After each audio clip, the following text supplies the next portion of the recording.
I stared at the untouched dinner between us and forced a smile. Long day? I asked, hoping the question might reach the woman I had loved for 7 years. Olivia didn't look up. You don't have to pretend everything is normal. My stomach tightened. I'm not pretending. I'm trying to talk to my wife. She sighed. That's exactly the problem, Ethan. You're always trying. What does that even mean? It means you never listen. I listen every single time you tell me something is wrong. No, you listen so you can argue. I argue because I don't understand what's happening. She finally met my eyes. They were calm, almost empty. You don't understand because you refuse to accept we've become different people. I swallowed hard. People change. Marriage survives change. Not this marriage. The words landed like stones. I leaned forward. Tell me what I can fix. You can't. How do you know if you won't let me try? Because I already know my answer. I frowned. Your answer to what? Without another word, she reached into her bag and placed a thick envelope on the table. I stared at it. What is this? You already know. My fingers shook as I opened it. Divorce papers. I looked back at her. This is a joke. It isn't. You actually filed. Yes. When? A few weeks ago. My breath caught. Weeks. I needed time. You needed time without telling me. I needed certainty. I pushed the papers away. You decided our future without even talking to me. We've been talking for months. No, we've been fighting because you stopped talking. She folded her arms. I'm tired, Ethan. I'm tired too. Not the same kind. So explain it.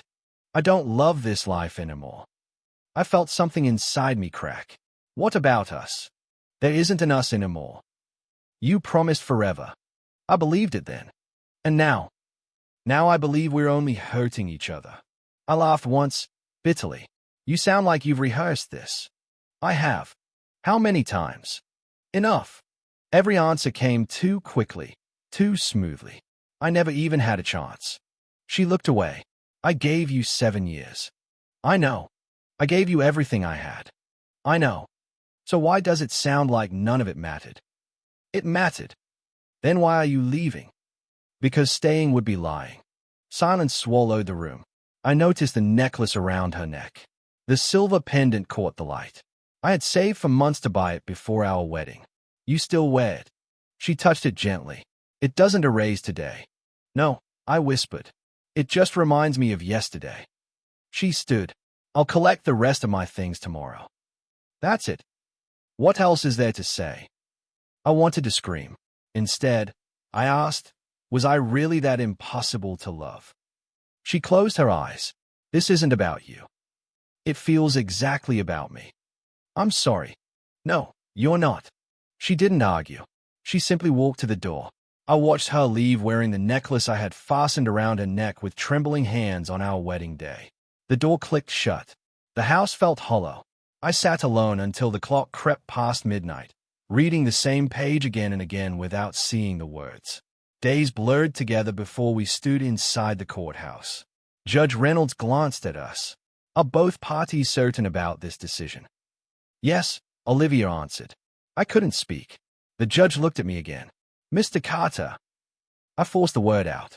Yes. Papers slid across the desk. Pen scratched. A signature ended 7 years faster than I had ever imagined possible. Judge Reynolds nodded politely. The divorce is finalized. Just like that. No thunder. No dramatic farewell. Only silence. Olivia picked up her copy.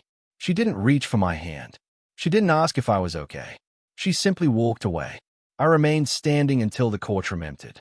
Outside, the afternoon sun felt strangely cold. I looked around at strangers laughing, talking, living ordinary lives while mine had collapsed without making a sound.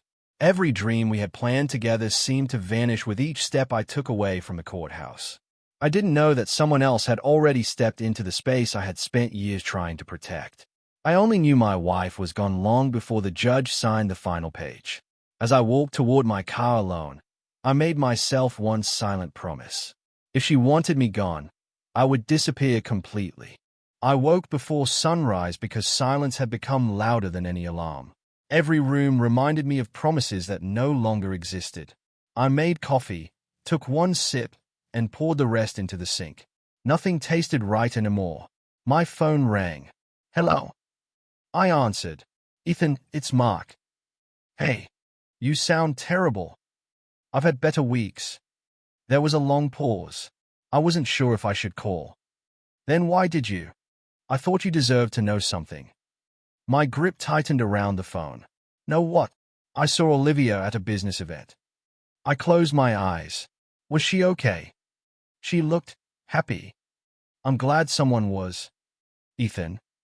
What? She wasn't alone. I didn't answer. She was with Daniel Hayes. The investor? Yeah. The business partner? That's what everyone called him. I forced myself to breathe. So? Mark hesitated. They looked close. Close how? I don't know. Comfortable. Like they'd known each other for a long time. When was this? Last month. I stared through the kitchen window. We were still married last month. I know. You should have told me sooner. I wasn't certain it meant anything. It means something now. I'm sorry. It's not your fault. After the call ended, I sat alone until another memory surfaced. Olivia's late meetings, weekend conferences, business dinners that always ran long. I had trusted every explanation because I believed trust was the foundation of love. Now every memory felt different. Every smile, every excuse, every goodbye. I hated that my mind kept searching for answers I couldn't change. That afternoon, Emma knocked on my apartment door. You look awful, she said gently. I probably do. She hugged me before I could object. I brought lunch. I'm not hungry. I didn't ask. I managed the smallest smile. We sat across from each other. I heard from Mark, she said. So everyone knows. I don't care what everyone knows. I care about you. I keep replaying everything. I figured. What if I missed obvious signs? You'll drive yourself crazy. What if their relationship started before the divorce? She looked at me with quiet sadness. Would knowing the exact day change anything? No. Would it bring your marriage back? No. Then stop chasing answers that only create more pain. I don't know how. You start by choosing yourself. I spent 7 years choosing us. And now you have to choose you. Her words stayed with me long after she left. A week later, I stopped at a downtown hotel cafe before another job interview. I ordered coffee and found a quiet corner. Then I heard a familiar laugh. Daniel Hayes. I recognized his voice before I saw him. He stood with 2 men wearing expensive suits. One of them chuckled. So the divorce finally happened. Daniel smiled. It was inevitable. You were confident. I knew where things were heading. What made you so sure? Daniel shrugged. Some people are meant for bigger lives. The others laughed. Another voice asked, what about her husband? Daniel answered without hesitation. He never stood a chance. I felt my heartbeat pound against my ribs. He loved stability, Daniel continued. Olivia wanted success more than comfort. We understood each other's ambitions. Someone laughed again. So he was never real competition. Daniel smirked. Not really. I wanted to stand. I wanted to demand answers. I wanted to ask whether every promise I believed had already been broken. Instead, I stayed where I was. Emma's words echoed in my mind. Stop chasing answers. I stood quietly, left money beside my untouched coffee, and walked out without looking back. Outside, the wind felt colder than usual. For the first time, I realized confronting them wouldn't change my future. It would only chain me to my past. That evening, I made decisions without second-guessing myself. I contacted a realtor. I want to sell my apartment. So soon. As soon as possible. Next, I opened every social media account I owned. One by one, I deleted them. Photos disappeared. Messages vanished. Memories became digital ghosts. Then I called my manager. I need to resign. Are you certain, Ethan? Yes. You've worked here for years. I know. Can I ask why? I need a different life. After hanging up, I packed only what mattered. Clothes. Important documents. A few books. Nothing else. My phone buzzed. Emma. I watched it ring until it stopped. If I answered, she would convince me to stay. I loved her too much to lie. I loved myself too much to remain. Before dawn, I loaded my bags into my car. The streets were empty.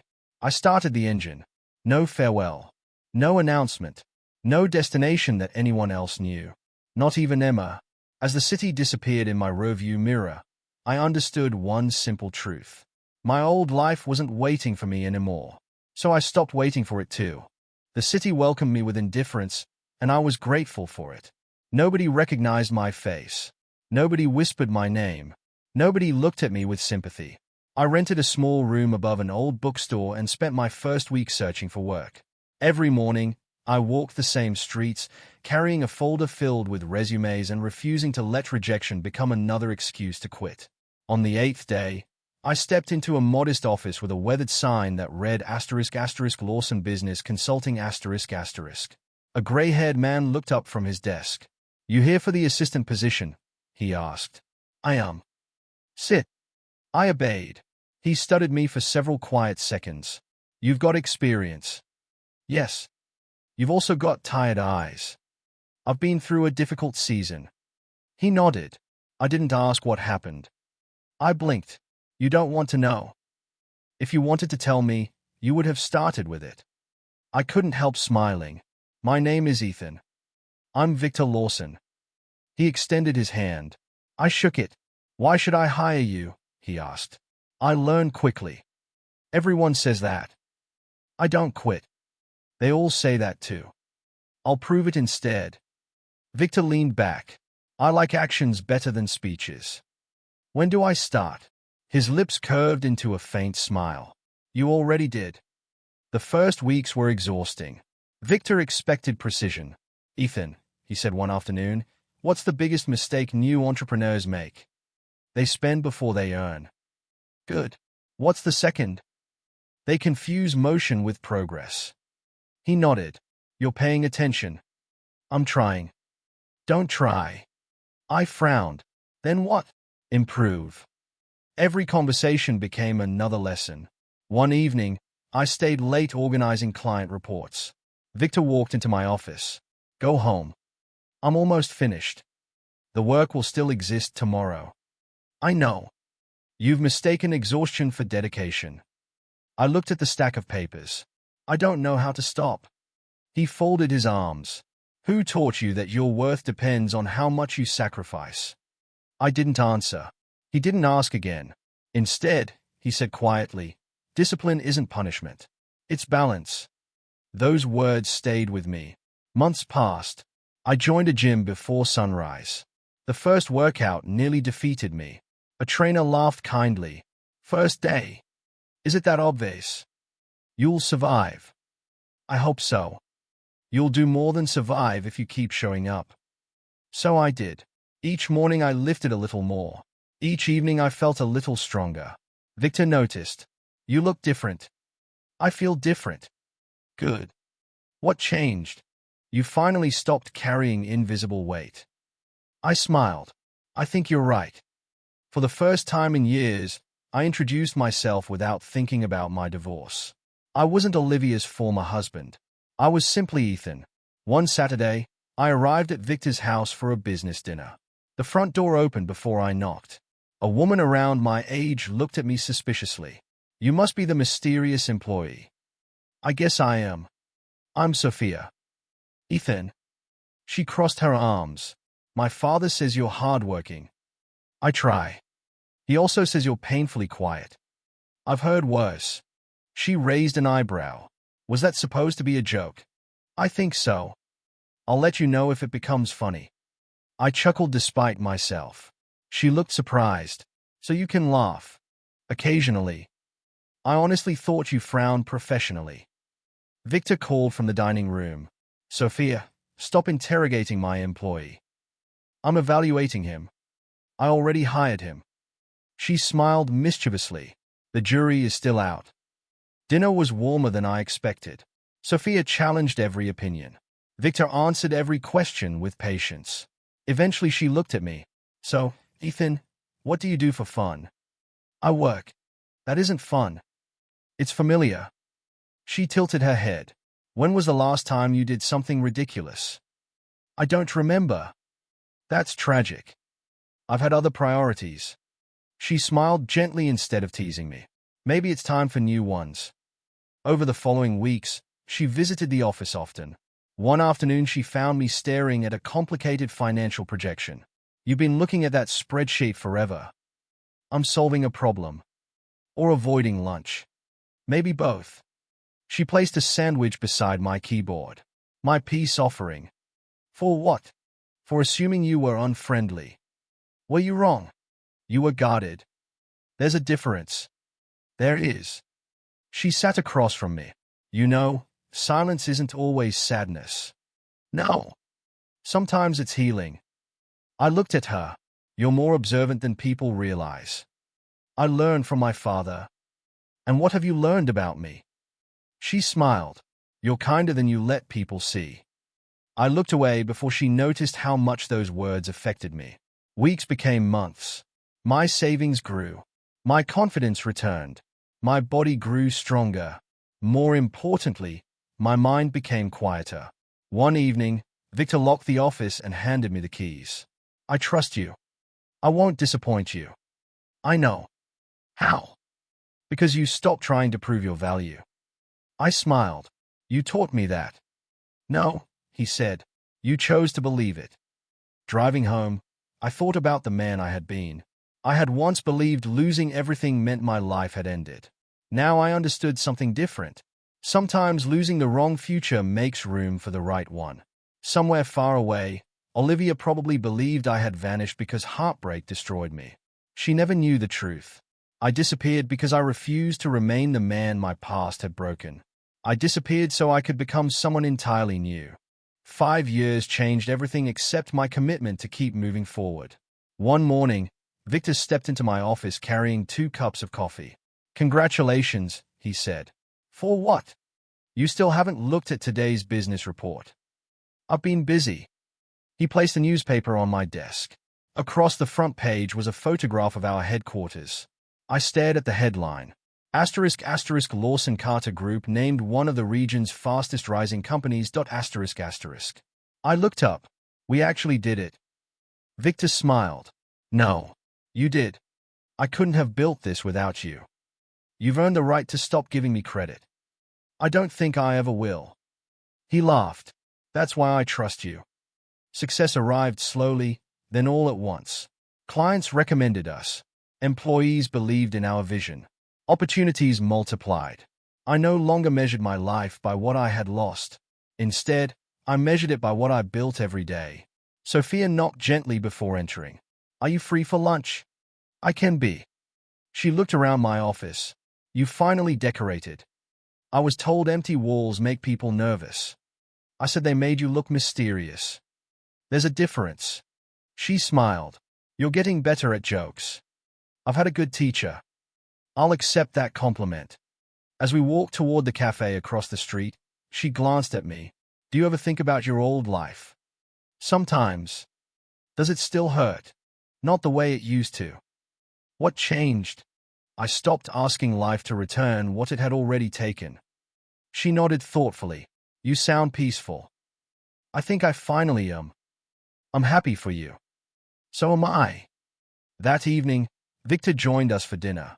He raised his glass to new beginnings that lasted longer than anyone expected. I smiled. I'll drink to that. He looked directly at me. You know what makes me proudest? What? You never built this company to prove someone wrong. I built it to prove something to myself. Exactly. His words stayed with me. I had no desire for revenge. I didn't wonder whether anyone regretted the past. My future demanded more attention than yesterday ever deserved. Far away, life had taken a different path for Olivia. The marriage she believed would bring lasting happiness slowly unraveled. Promises gave way to arguments. Trust disappeared beneath secrets. Financial decisions were hidden. Excuses replaced honesty. Eventually, she could no longer ignore what had become impossible to defend. She filed for divorce. The process was slow and exhausting. While packing forgotten boxes from storage, she found a small envelope with my handwriting across the front. Her name. She frowned. I never opened this.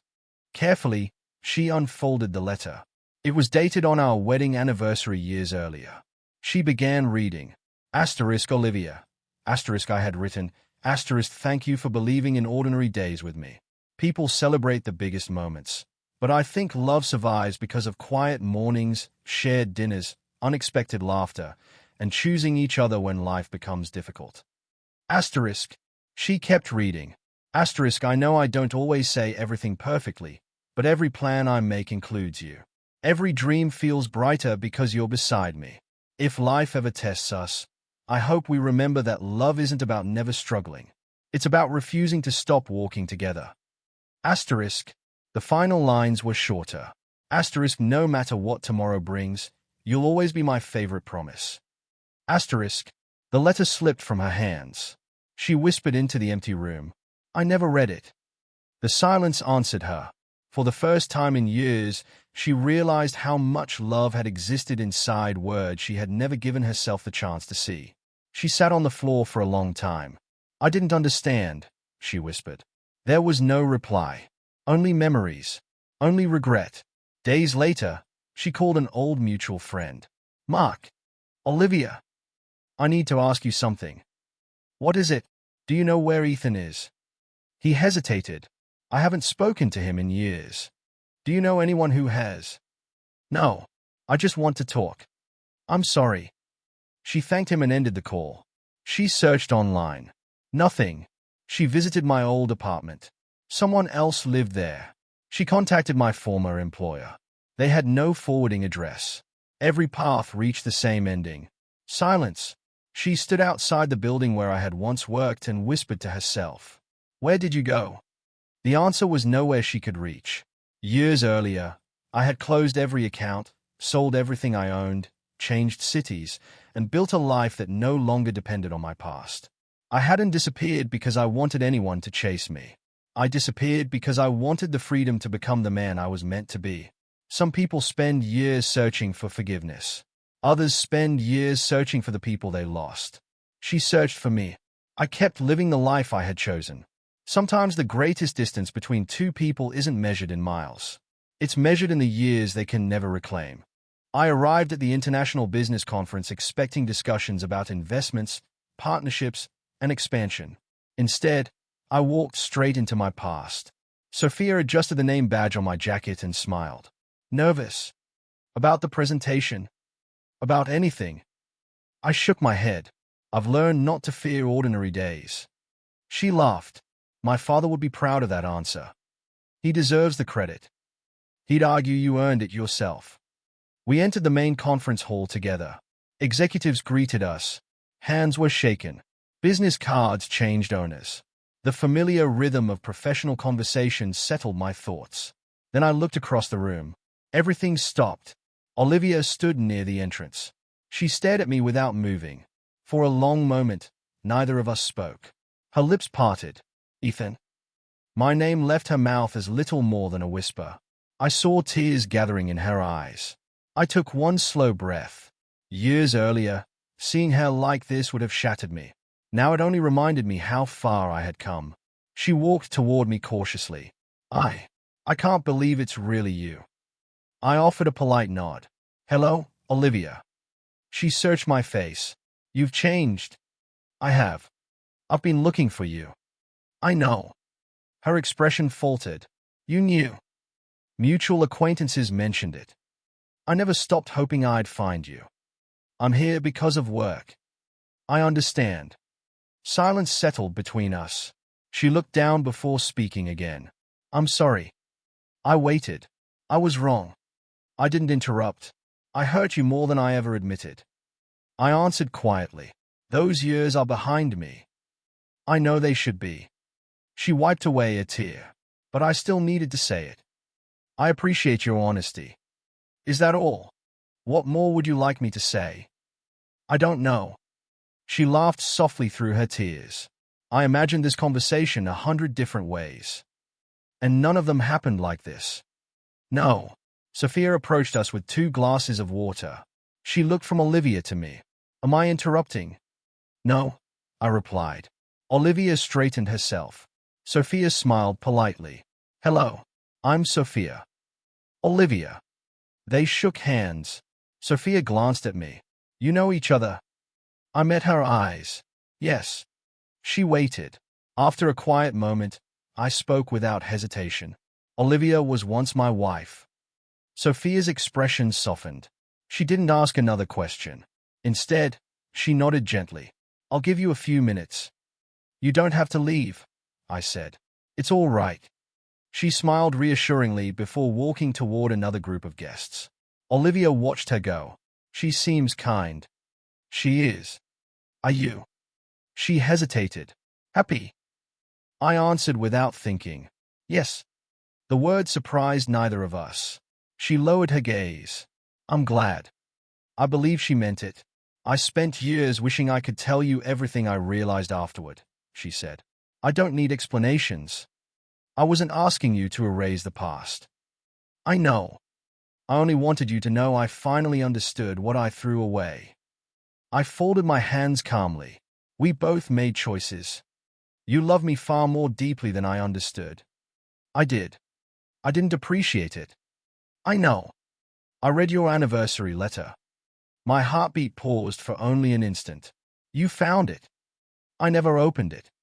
I heard. She nodded. I cried for hours. I was sorry to hear that. You aren't angry with me. I was. And now, I've made peace with what happened.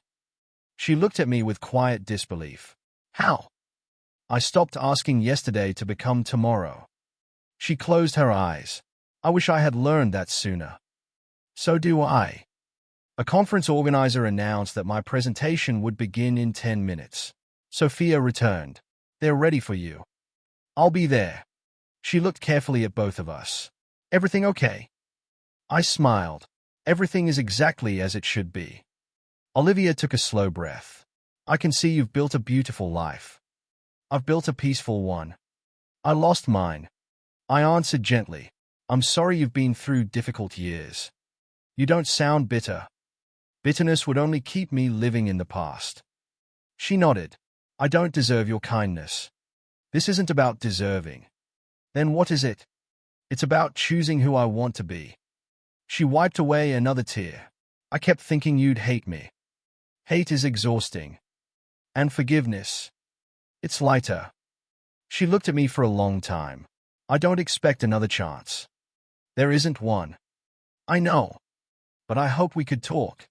I considered her words. The younger version of me would have searched for closure. The man standing there no longer needed it.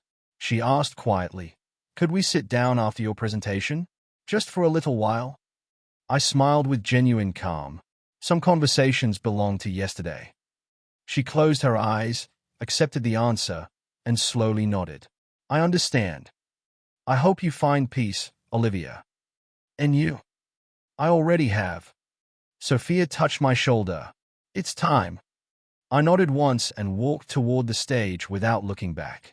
For the first time, I carried my past openly instead of hiding from it. It no longer defined me. It simply reminded me how far I had traveled to become the man I was always capable of being. I arrived at the office before sunrise, expecting another ordinary day. Instead, Victor stood outside my door holding a newspaper. He handed it to me. Interesting headline. I looked down. Daniel's company was under investigation for fraud, corruption, and financial misconduct. Several former partners had agreed to testify. Assets were frozen. Major investors were withdrawing. I folded the newspaper and placed it on my desk. Victor watched my face. That's all. What were you expecting? A celebration. I shook my head. I don't celebrate someone else's collapse. You surprised me. Why? Most people would enjoy seeing an old enemy fall. I stopped calling him my enemy years ago. Victor smiled quietly. Good. He made his choices. And now he lives with them. Victor nodded. That's the answer I hoped to hear. The morning continued with meetings, contracts, and phone calls. By afternoon, my assistant knocked gently. Mr. Carter, come in. There's a woman asking to see you. Did she give her name? Olivia. I closed my notebook. Please show her in. A moment later she entered. She looked tired. More tired than when I had seen her at the conference. She stopped a few feet away. I hope I'm not disturbing you. You aren't. She glanced at the newspaper on my desk. So you've seen the news? I have. She searched my expression. I need to ask you something. Go ahead. She hesitated. Did you do this? I frowned. Do what? Daniel's investigation. I don't understand. People say your company became influential. That's true. They think you used your connections. I looked directly at her. To destroy him. She nodded silently. I leaned back. No. She seemed unconvinced. You really expect me to believe that? I don't expect anything. But after everything that happened, I interrupted gently. Olivia, I never touched his life. She stared at me. Not once. Not once. You never wanted revenge. I wanted peace. She looked confused. I don't understand. I spent years rebuilding myself. I know. If I had spent those years chasing him instead, I would still be trapped in my past. She lowered her eyes. So this wasn't you? No. Then why is this happening? Because actions have consequences. She whispered, Karma. I smiled faintly, if you want to call it that. She sat quietly. I thought you'd make him suffer. I didn't need to. Why not? Because karma doesn't need my help. The room fell silent. After several moments she spoke again. I spent years believing strength meant winning. And now, I think strength might be letting go. It usually is. She nodded slowly. I blamed everyone except myself. You've been through a difficult time. That isn't an excuse. No, I chose my path. You did. And Daniel chose his. Yes. She took a deep breath. I finally understand. What? You walked away without trying to ruin anyone. I walked away to save myself. I couldn't see the difference before.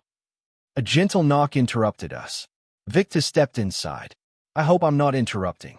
Not at all, I said. Olivia stood politely. Mr. Lawson. Victor smiled. It's good to see you. She nodded. I was just leaving. I wish you well, Victor said kindly. After she walked out, Victor closed the door. You handled that with grace. I only told the truth. He sat across from me. Do you know why I'm proud of you? I can guess. Try. Because I didn't seek revenge. He smiled. Partly. What else? You no longer need anyone else's failure to measure your success. I thought about that. I suppose I don't. Victor folded his hands. Real victory isn't defeating old enemies. What is it? Living so peacefully that they no longer occupy your heart. His words settled quietly inside me. I used to think healing meant forgetting. And now, I think it means remembering without bleeding. Victor laughed softly. I wish I'd said that first. You taught it to me. No. He pointed toward my chest. Life did. That evening I stood beside my office window watching the city lights. My phone buzzed. A message from Olivia. Asterisk asterisk, thank you for telling me the truth. I spent years believing hatred was stronger than silence. Today I learned I was wrong. Asterisk asterisk. I read the message once. Then I replied. Asterisk asterisk, take care of yourself. Asterisk asterisk. Nothing more. Nothing less. I placed my phone aside. Outside, traffic continued. People hurried home. Life moved forward without asking anyone's permission. Years earlier I believed justice required my anger. Now I understood something simpler. People eventually meet the consequences of their own choices. Some arrive quickly. Others take years. Either way, they arrive without my guidance. I looked around the office we had built. Peace filled the room. Not victory over another man. Victory over the person I used to be. That was the only triumph that had ever truly mattered. I arrived at the lake just before sunset, watching the water ripple beneath the fading light. It had become my favorite place because it asked nothing from me. The breeze carried only silence until I heard careful footsteps behind me. Thank you for coming, Olivia said softly. I turned to face her. You said this would be the last time. It will. She stood beside me, leaving a respectful distance between us. I don't want anything from you, she continued. Not another chance. Not another beginning. I nodded. I believe you. She took a slow breath. I searched for you for 5 years. I know. I wasn't searching because I thought we belonged together again. Then why? She looked toward the lake. Because I needed to tell you I was wrong. I remained silent. I blamed you for my unhappiness, she said. I convinced myself success mattered more than the life we built together. By the time I understood what I'd thrown away, you were gone. I had to leave. I understand that now. She wiped away a tear. I don't expect forgiveness. I know. I only wanted you to hear the truth from me. I looked across the calm water before answering. Thank you for telling me. She reached into her coat pocket and slowly opened her hand. The wedding necklace rested in her palm. I kept it all these years. I stated it quietly. I couldn't bring myself to throw it away, she whispered. She held it toward me. I think it belongs with you. I accepted it carefully. The silver pendant felt lighter than I remembered. I used to think holding on to this meant holding on to us, she said. And now I know memories don't need objects. I smiled faintly. You're right. She looked at me one last time. Can you ever forgive me? I took a long breath. Yes. Her eyes filled again. Why? Not because you deserve it. She lowered her head. I understand. I continued gently. I forgive you because I don't want to carry the weight of our past anymore. I've spent too many years learning how to live freely. I won't give that peace away. She nodded slowly. Thank you. I walked to the edge of the lake. Without another word, I drew my arm back and released the necklace into the water. It disappeared beneath the surface. The ripples spread outward until they faded completely. I watched them vanish. So that's goodbye, Olivia whispered. It is. I'm glad you found peace. I hope you find it too. She smiled sadly. I'll try. We stood together for one final quiet moment. Then she turned and walked toward the path behind us. I walked in the opposite direction without looking back. For years, our lives have been connected by love, pain, regret, and silence. Now the lake carried away the last symbol of what we had once been. As the evening breeze brushed across the water, I realized our story no longer belonged to either of us. It belonged to the past. And for the first time, I welcomed tomorrow without carrying yesterday with me. Months passed quietly, and one peaceful morning I stood on the balcony of my new home beside Sophia, watching the first light spread across the horizon. She slipped a warm cup of coffee into my hand. What are you thinking about? She asked. I smiled. How different life feels. In a good way. In every way that matters. She rested her hand in mine. You still miss parts of your past. I remember them. That's not what I asked. I looked toward the sunrise. I don't miss the pain anymore. She nodded gently. I've always believed that.